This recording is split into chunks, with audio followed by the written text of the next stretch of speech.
LibreOffice impress मधील slide निर्माण करणाऱ्या स्पोकन ट्युटोरियल मध्ये आपले स्वागत. या ट्युटोरियल मध्ये आपण slide shows, slide transition, automatic shows शिकणार आहोत. याबद्दल तुम्ही स्लाइड शोज चा वापर प्रेक्षकांसमोर स्लाइड्स सादर करण्याकरिता करता. स्लाइड शोज संगणकावर किंवा प्रक्षेपकावर दाखविले जाऊ शकतात. स्लाइड शोज संगणकाची संपूर्ण स्क्रीन व्यापतो. स्लाइड शो मोड मध्ये प्रेझेंटेशन्स संपादित करता येत नाहीत. स्लाइड शो फक्त प्रदर्शित करण्याकरिता आहेत. प्रेझेंटेशन सॅम्पल impressओडीपी उघडा. आता हे प्रेझेंटेशन स्लाइड शो म्हणून पाहू. मेन मेन्यू वरून स्लाइड शो वर क्लिक करा आणि नंतर स्लाइड शो वर क्लिक करा. एकांतरित रीतीने स्लाइड शो सुरू करण्याकरिता तुम्ही फंक्शन की F5 वापरू शकता. प्रेझेंटेशन स्लाइड शो च्या रूपात प्रदर्शित होईल. तुमच्या कीबोर्ड वरील एरो बटनाचा वापर करून तुम्ही स्लाइड्स मध्ये मार्गनिर्देशन करू शकता. एकांतरित कॉन्टेक्स्ट मेन्यू साठी माउस चे राइट क्लिक करा आणि नेक्स्ट निवडा. हे तुम्हाला पुढील स्लाइड वर घेऊन जाईल. स्लाइड शो च्या बाहेर येण्यास कॉन्टेक्स्ट मेन्यू साठी माउस चे राइट क्लिक करा. येथे एंड शो निवडा. बाहेर येण्याची दुसरी पद्धत एस्केप बटन दाबा. माउस पॉइंटर एएस पेन पर्यायाचा वापर करून सुद्धा तुम्ही तुमच्या प्रेक्षकांशी संवाद साधू शकता. आता हा पर्याय सक्षम करून तो कसा काम करतो ते पाहू. मेन मेन्यू वरून स्लाइड शो आणि स्लाइड शो सेटिंग्ज वर क्लिक करा. स्लाइड शो डायलॉग बॉक्स दिसेल. ऑप्शन्स खाली माउस पॉइंटर विजिबल आणि mouse pointer as pen box तपासा.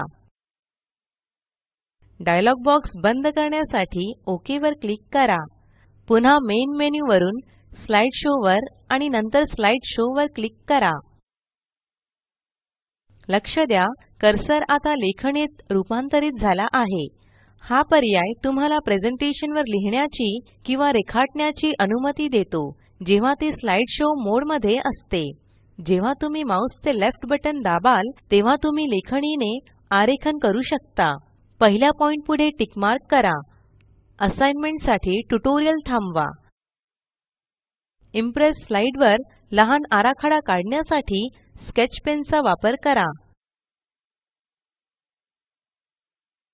आता माउस बटनावर लेफ्ट क्लिक करा. पुढील स्लाइड प्रदर्शित होईल. तुम्ही पुढील स्लाइड वर सुद्धा जाऊ शकता जेव्हा तुम्ही स्पेस बार दाबाल.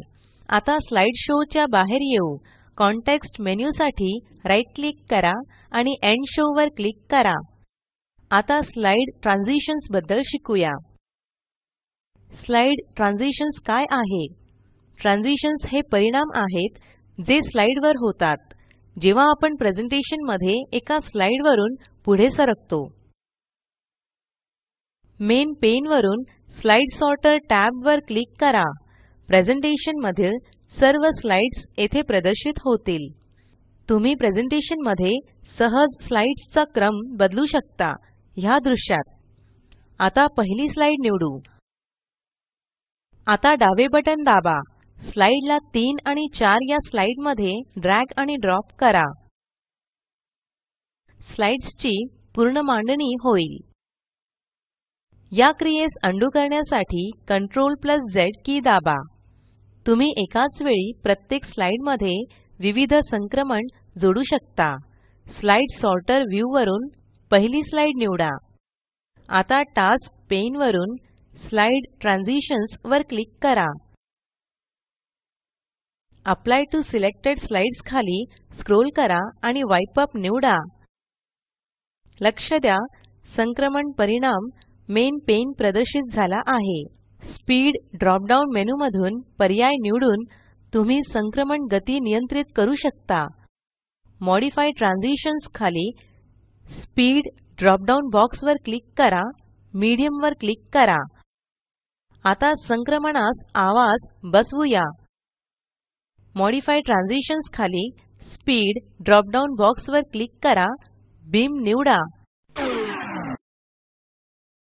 त्याचप्रमाणे दुसरी स्लाइड निवडू.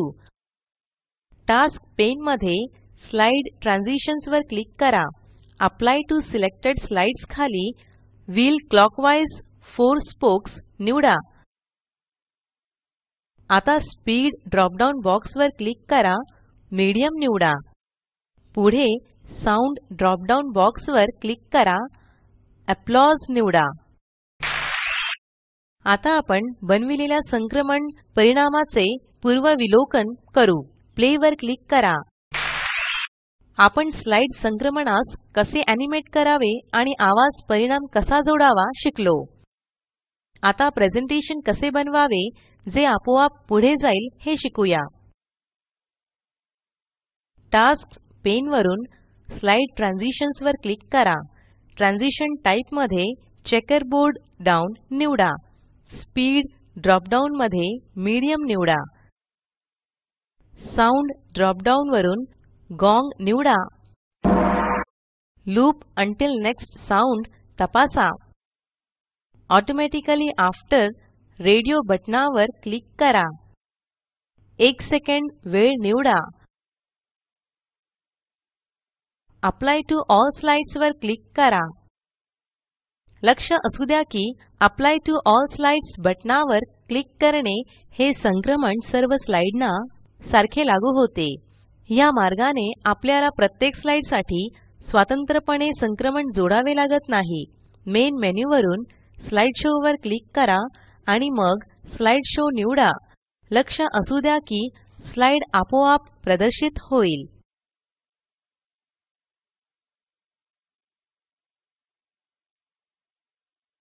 प्रेझेंटेशनच्या बाहेर येण्यास एस्केप की दाबा. आता आपण शिकूया प्रेझेंटेशन जे स्वयंचलितपणे प्रदर्शित होईल पण प्रत्येक स्लाइडच्या विविध प्रदर्शन वेळेनुसार. हे उपयुक्त आहे जेव्हा प्रेझेंटेशन मधील काही स्लाइड्सचा आशय अधिक लांब किंवा किचकट असतो.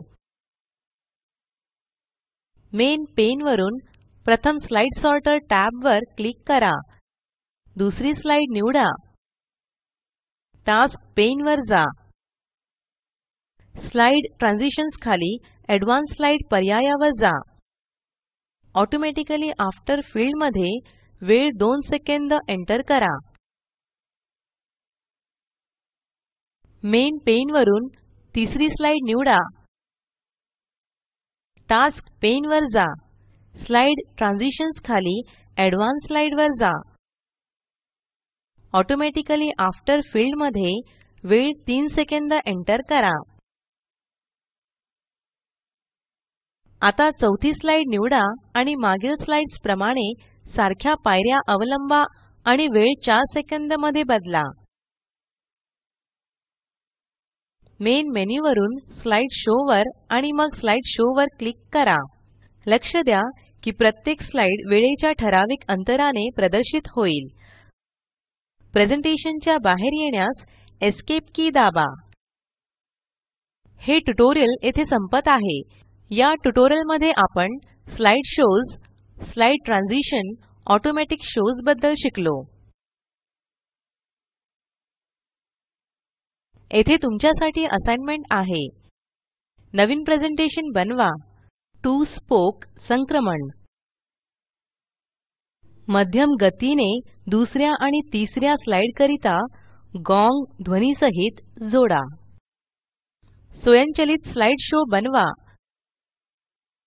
प्रकल्पाची माहिती दिलेल्या लिंक वर उपलब्ध आहे ज्यामध्ये तुम्हाला प्रोजेक्टचा सारांश मिळेल. जर तुमच्याकडे चांगली बँडविड्थ नसेल तर तुम्ही व्हिडिओ डाउनलोड करून ही पाहू शकता. Spoken tutorial project team spoken ट्युटोरियलच्या सहाय्याने कार्यशाळा चालविते. परीक्षा उत्तीर्ण होणाऱ्या विद्यार्थ्यांना प्रमाणपत्रही दिले जाते. अधिक माहितीसाठी कृपया contact@spoken-tutorial.org वर लिहा. स्पोकन ट्युटोरियल प्रोजेक्ट हे टॉक टू टीचर या प्रोजेक्टचा भाग आहे. यासाठी अर्थसहाय्य the national mission on education through ICT MHRD government of India यांच्याकडून मिळालेले आहे. यासंबंधी माहिती पुढील साईटवर उपलब्ध आहे. spoken-tutorial.org/nmeict-intro. या ट्युटोरियलचे भाषांतर सचिन राणे यांनी केले असून आवाज रंजना भांबळे यांचा आहे. धन्यवाद.